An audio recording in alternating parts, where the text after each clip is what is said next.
Good morning students, how are you? I hope you all will be fine.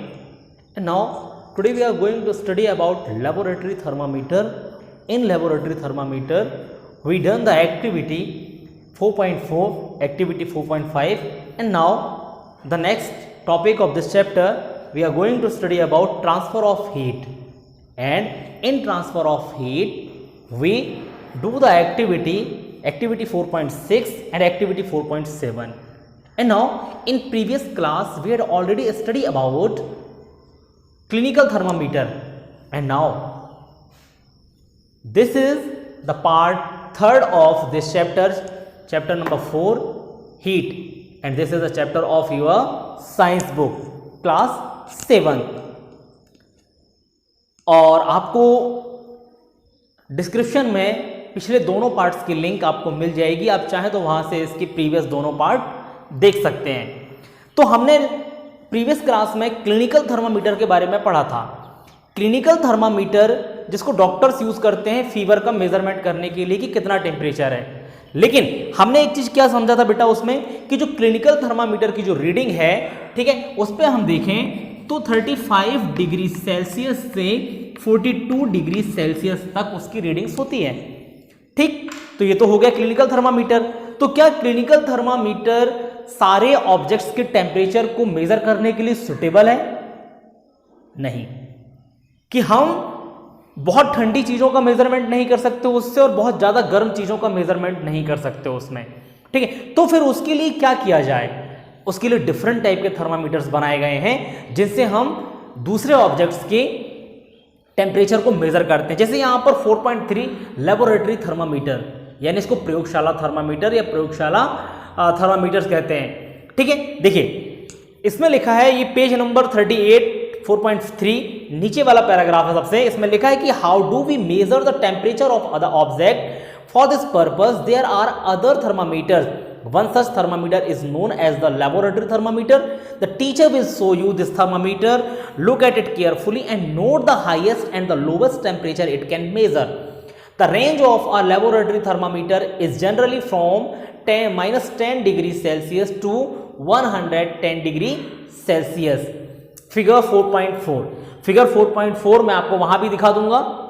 And सबसे पहले मैंने यहां पर एक रफली डायग्राम बनाया हुआ थर्मामीटर का, जिस पर मैंने -10 से लेकर 110 डिग्री सेल्सियस तक इसको मेजर किया हुआ है।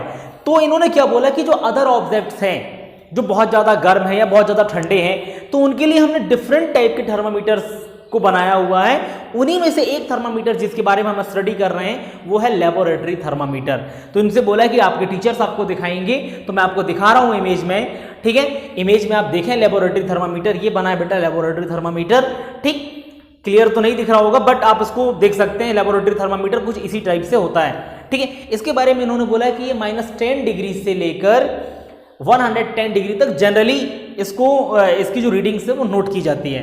Now also as you did in case of clinical thermometer, find out how much a small division on this thermometer reads. You would need this information to read the thermometer correctly. Let us now learn how this thermometer is used. अब इन्होंने क्या बोला कि जैसे ही हम clinical thermometer में बीच के divisions को चेक करते थे, ये बीच के डिवीजन्स हैं आपको दिखाई दे रहे हैं, ये डिवीजन्स हैं कि इन दो थर्मामीटर के बीच का डिवीजन कितना है, जैसे 10 है। ठीक है, और इनके बीच का डिफरेंस कितना है बेटा, 10 है। तो इनके बीच का मेजरमेंट क्या हो जाएगा, एक पॉइंट का, तो एक का हो जाएगा 1 डिग्री। ठीक है, तो ऐसे ही इसको मेजर किया जाता है, तो आप मेजर कर सकते हैं। देखिए पेज नंबर 38 में ही सेकंड लाइन के सबसे ऊपर लिखा है कि different type of thermometers are used for different purpose. The maximum and minimum temperature of the previous day reported in weather reports are measured by a thermometer called the maximum minimum thermometer। जो weather की report major करते हैं कि previous day में temperature कितना था, ठीक है, या फिर आने वाले डे में कितना टेम्परेचर हो सकता है, तो वो वेदर के लिए जो थर्मामीटर यूज किया जाता है उसको मैक्सिमम मिनिमम थर्मामीटर कहा जाता है। अब देखिए एक्टिविटी 4.4, इसमें लिखा है कि take some tap water in a beaker और a mug, dip the thermometer in water so that the bulb is immersed in water but does not touch the bottom or the side of the container. Hold the thermometer vertically, observe in movement of mercury in the thermometer. Wait till the mercury thread becomes steady. Note the reading. This is the temperature of water at the time. Compare the temperature of water recorded by each student in the class. Are there any variations in the reading? Discuss the possible reason. Let us try to answer these questions. एक activity बताइए 4.4 में, ठीक है। उन्होंने एक beaker रखा हुआ है, मैं आपको उसकी इमेज भी दिखा रहा हूं कि देखिए बेटा ये बीकर है जिस पर एक हाथ से किसी ने थर्मामीटर को पकड़ा हुआ है और इसकी एक ही इन्होंने बोला कि कंडीशंस क्या होनी चाहिए कि जो बल्ब है थर्मामीटर का वो बॉटम तक टच नहीं होना चाहिए और उसके साइड्स जो है वो कंटेनर में टच नहीं होना चाहिए, जिससे प्योर वाटर का टेम्परेचर निकलेगा कि उस समय at the time what is the temperature of water. ठीक है, आपको कब नोट करना है कि जैसे ही आपने थर्मामीटर को डिप किया हुआ है और आप देखेंगे कि जो मरकरी की थ्रेड है जब तक वो रुक ना जाए तब तक आपको रुके रहना है, और जैसे ही मरकरी की थ्रेड स्टडी होती है या रुकती है तो आपको वो टेम्परेचर नोट कर लेना है। ठीक है, नाउ यहां पर सबसे टॉप में देखेंगे आप पेज नंबर 39 के कि वहां पर लिखा है कि in addition to the precaution to be taken while reading a clinical thermometer the laboratory thermometer, कुछ प्रिकॉशंस दिए हैं लेबोरेटरी थर्मामीटर के, लिखा है कि should be kept upright not tilt. ठीक है, इसको अपराइट करना है, सीधे पकड़ के रखना है, जैसा कि आपने इमेज में देखा कि थर्मामीटर सीधे होना चाहिए, वर्टिकली होना चाहिए, टिल्ट नहीं होना चाहिए, झुका हुआ नहीं होना चाहिए। Now, bulb should be surrounded from all sides by the substance of which the temperature is to be measured. The bulb should not touch the surface of the container. कि जो थर्मामीटर का बल्ब है वो चारों तरफ से object से या फिर जिस भी मैटर का हम टेम्परेचर नोट कर रहे हैं उससे घिरा होना चाहिए। कहने का मतलब ये है कि जो बल्ब है ना तो वो कंटेनर के सरफेस पे टच होना चाहिए ना कि कंटेनर के आइट साइड में टच होना चाहिए। ठीक है, चलिए अब हम देखते हैं एक्टिविटी 4.5 क्या कह रहा है। एक्टिविटी 4.5 में देखें आप कि take some hot water in a beaker और a mug, dip the thermometer in water, wait till the mercury thread become steady and note the temperature. Now take out the thermometer from water, observe carefully what happened now. Do you notice that as soon as you take the thermometer out of water the level of mercury begins to fall. This means that the temperature must be read while the thermometer is in water. अब इन्होंने एक conditions और बताई जो मैंने paragraph पढ़ा है activity 4.5 में। उन्होंने बोला कि यदि आप हॉट वाटर का मग लीजिए या कंटेनर में हॉट वाटर लीजिए, थर्मामीटर डालिए उसमें, ठीक है, आप देखिए थ्रेड कब तक रुकती है। इसके बाद जैसे आप थर्मामीटर बाहर निकालेंगे बेटा, जो थ्रेड है मरकरी की बहुत जल्दी से जल्दी नीचे गिरना स्टार्ट हो जाएगी। इसलिए उन्होंने बोला कि यदि आपको हॉट वाटर का टेम्परेचर मेजर करना है तो आपको थर्मामीटर को पानी में डिप करते हुए ही मेजर करना पड़ेगा, अदरवाइज जैसे ही आप उसको बाहर लेके आएंगे एटमॉस्फेयर के कांटेक्ट में जैसे ही वो थर्मामीटर आएगा बहुत जल्दी उसका जो पारा है वो नीचे गिरने लगेगा, मरकरी यानी टेम्परेचर डाउन होने लगेगा।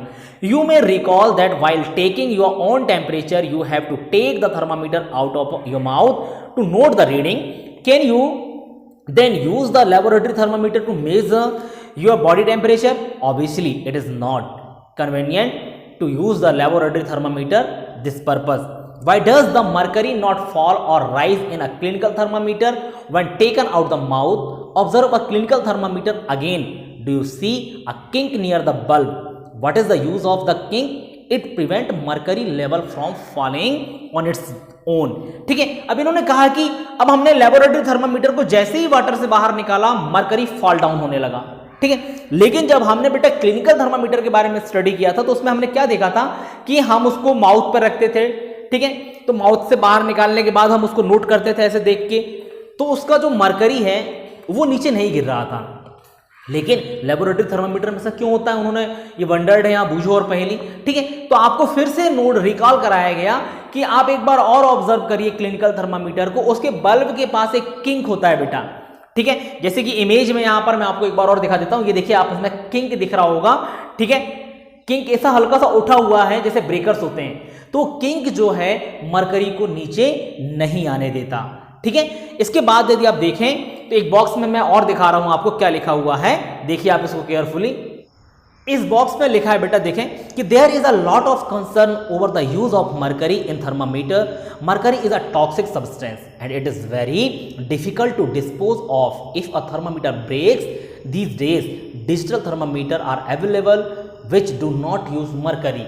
अब इन्होंने बोला कि जो थर्मामीटर में मरकरी यूज की जाती है बेटा वो एक टॉक्सिक एजेंट होता है। ठीक है, टॉक्सिक सब्सटेंस होता है यानी एक हानिकारक सब्सटेंस होता है। यदि वो हमारा थर्मामीटर टूट गया तो हम मरकरी को डिसॉल्व नहीं कर सकते। यहाँ लिखा है कि डिफिकल्ट टू डिस्पोज, हम मरकरी को डिस्पोज नहीं कर सकते, इसीलिए नाउअडेज हम यूज कर रहे हैं डिजिटल थर्मामीटर जिसपे मरकरी का यूज नहीं किया जाता।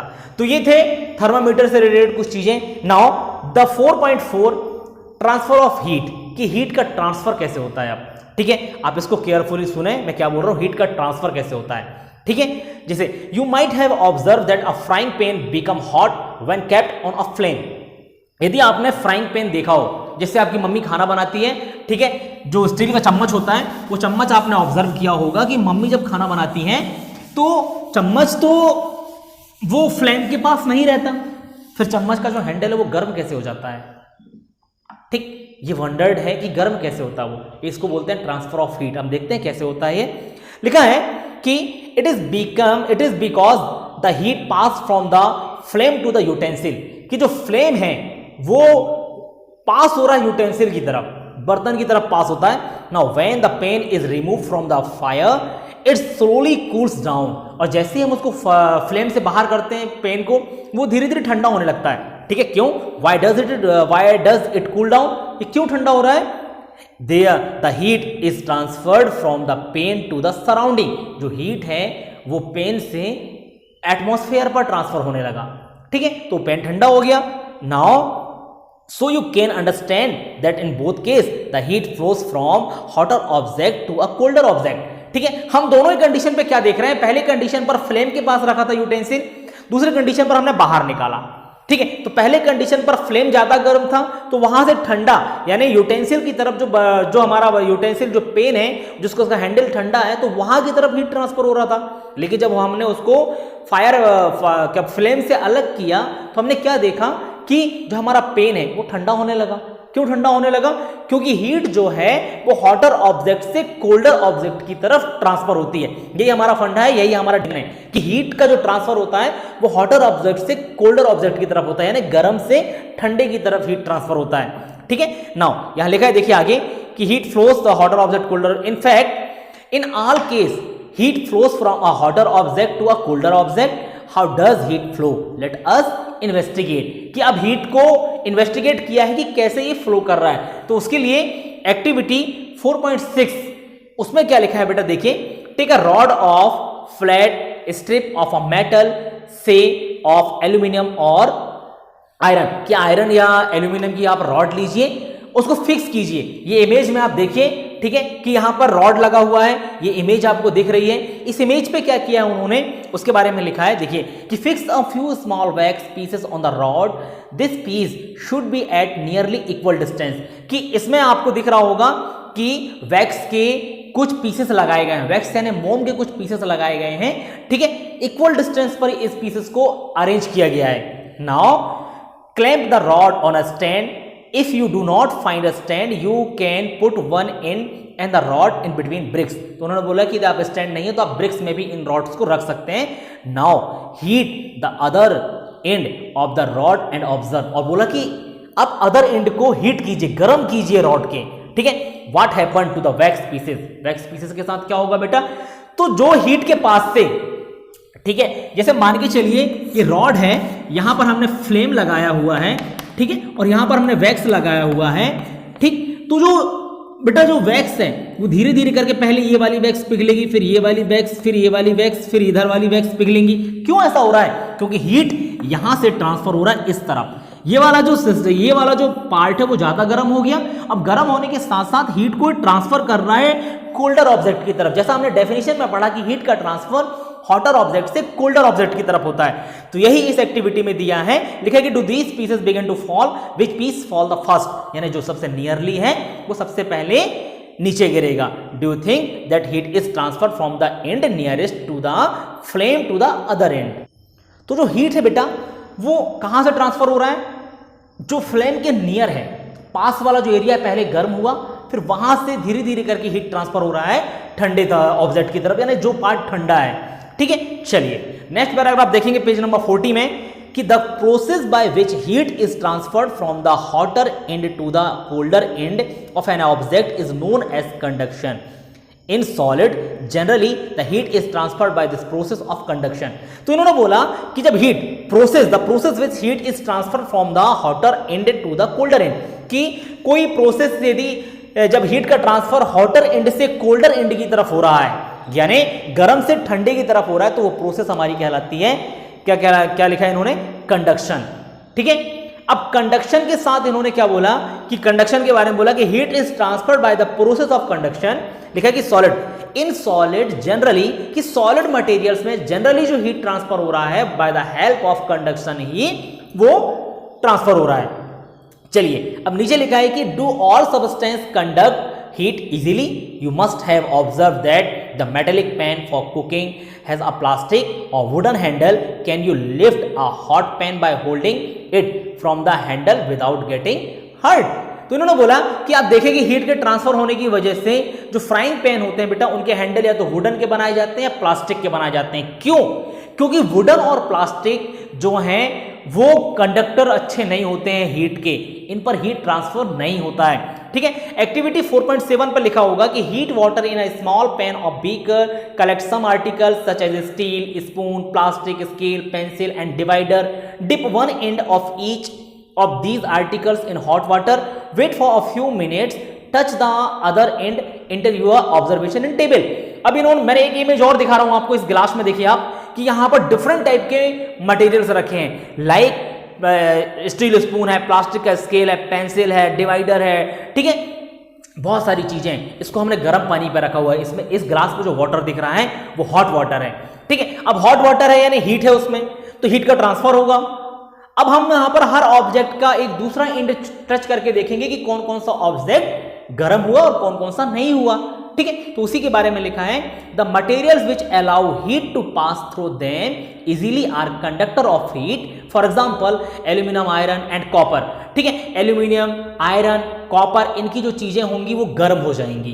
ठीक है, और इन चीजों को हम क्या बोलते हैं बेटा कि कंडक्टर्स ऑफ हीट, की हीट के अच्छे कंडक्टर्स होते हैं कि हीट को ट्रांसफर करते हैं। Now the materials which do not allow heat to pass through them easily are poor conductor of heat such as plastic and wood.